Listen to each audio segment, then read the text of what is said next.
Dr. Jonathan Baugh is with us, a Chief Medical Officer at Remote Health Solutions here on Ringside on WGSO and America's Voice. And Doctor, let's talk a little bit about what you see as a path forward here. There were some models initially that said that 2 million people would die. Then that's been down to like 60,000 of the latest model. And some are now saying that even that is too high. We'll have less than that. Do you think we need to continue with these mitigation efforts months ahead? Can we start reopening our country in May? What's your take on it, Doctor? I think there's two things about how we move forward. And one, I do think that number is coming down for sure. When we first started seeing this, we started realizing that it had a much higher death rate than the flu. And so we said, well, if all 330 million people in America, or 40% or 70%, how many people are going to die from this? Much more than flu. And I do think the mitigation helped. And we can see that with the Washington State or the University of Washington poll moving that down as they input data. And so we're down to about 60,000 is what the current estimate says. So are we going to be able to open back up? And that's the question. I think there's a couple of things that will help us. We have done a really great job in mitigating by flattening the curve and staying at home. And we're going to need antibody testing. I think that's going to be helpful. And we don't need to antibody test everybody, but we need to start getting a sense of how much sort of herd immunity is out there. And then I also think that we need to implement technology, the best technology out there. And that means that at times we're going to still have patients who need to be tested for immediate infection, not just did they have a previous infection and have antibodies against it. And then those patients, can we keep them home? Can we keep them out of harm's way? And can we use appropriate technology like we use at Remote Health Solutions to pull them out of the community more, those individuals, rather than continuing to isolate our entire community, but pull those individuals who have active disease and keep them home for 14 days or 30 days, whatever we need to do, and monitor them, make sure that they're doing well, and take interventive steps as we need for individuals using technology rather than the entire community.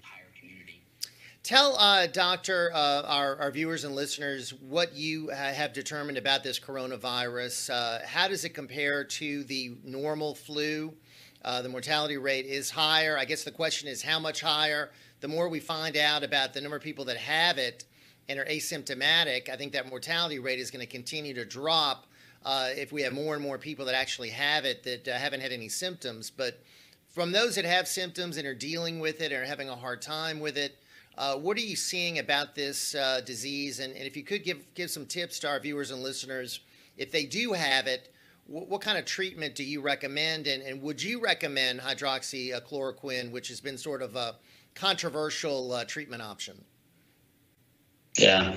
So what I do know about this is the mortality rate is going to continue to adjust as we continue to do more testing, and that number of patients who are test positive or test positive later with the antibodies for it, hopefully that mortality rate will slide down. But if we look around the world, if we look at Italy, for instance, they have a 12.5, almost 13% mortality rate from those that they've tested and those who have died. Spain is, I think, 9.5 or 10. And here in America, we're about 6, if I remember looking at the numbers this morning correctly. Now, with that being said, what is the mortality rate difference? Sort of globally, I think we're at about a 4%. So even if we slide it down, we say as we continue to get a larger N and we move back down to that 2% mortality rate that we thought before, that's still about 20 times higher than the mortality rate of influenza. Influenza's normal mortality rate is about 0.1% of infected patients die from it. And so we're about 20 times higher, sort of at a minimum, when we talk about COVID-19 versus influenza. We also know that it's much more transmissible, at least about 3 times more transmissible than influenza. And so that's why we need to continue, at least for now, and then make some wise decisions. I want to see this economy open up. I want to see people get back to work. Right. I know people are hurting, and it makes a difference in their life. I say this all the time. I grew up dirt floor poor, and I want people to get back to work. Yes, and there are health consequences negative health consequences with people Sure. being forced to stay at home. And, you have stress, you have other issues that come up, you have the suicide rate, you have poor Yeah. eating habits, you have lack of exercise, you have people unwilling to go to hospitals for medical care. So all these other things I think need to be factored in as well. But if you had a patient right now with coronavirus, COVID-19, and they said, Doc, I really want this hydroxychloroquine, I want to try this with a Z-Pak, what would you tell them? So right now, the standard of care is hydroxychloroquine is being used for patients who are hospitalized only. We're trying to limit the sort of community use of hydroxychloroquine and azithromycin, Z-Pak, because of the vast need for it. We've had hydroxychloroquine around for a long time. I think that it is helpful.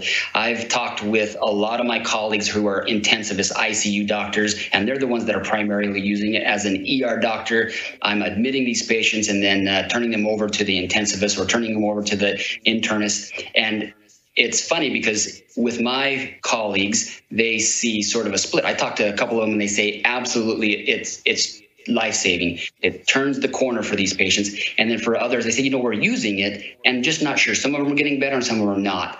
And so we don't know yet. We're going to continue to do more studies. We're going to gather more data to be able to figure out what makes that difference and when is it appropriate, when is it not appropriate.